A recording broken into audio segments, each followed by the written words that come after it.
کیا آپ جانتے ہیں اسلام میں سب سے بہترین انسان کون ہے؟ وہ جس کے پاس دنیا کا خزانہ ہے یا وہ جو طاقتور ہے؟ نہیں، رسول اللہ نے بتایا کہ اصل میں بہترین انسان کون ہوتا ہے۔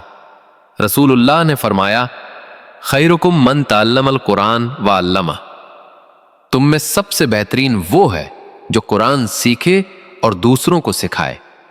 یعنی اللہ کے نزدیک عزت اور برتری دولت یا شہرت سے نہیں بلکہ قرآن سے جڑنے میں ہے۔ قرآن ہدایت کی کتاب ہے، یہ دل کو سکون دیتا ہے، گناہوں سے بچاتا ہے اور زندگی کا ہر مسئلہ حل کرنا سکھاتا ہے۔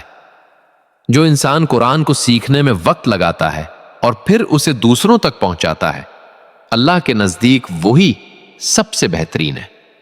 سوچیں، جب ایک انسان صرف اپنے لیے نہیں بلکہ دوسروں کے لیے بھی خیر بانٹتا ہے تو اس کی نیکی کئی گنا بڑھ جاتی ہے۔ اسی لیے بزرگان دین ہمیشہ قرآن کی تعلیم کو اپنی زندگی کا مقصد بناتے تھے۔ وہ خود سیکھتے اور دوسروں کو سکھاتے تھے۔ یہی وجہ ہے کہ اللہ نے ان کے دلوں کو نور سے بھر دیا۔ تو آئیے ہم بھی یہ عہد کریں کہ قرآن کو صرف تلاوت تک محدود نہیں رکھیں گے بلکہ اسے سمجھیں گے، اس سے عمل کی راہ لیں گے اور دوسروں تک پہنچانے کی کوشش کریں گے۔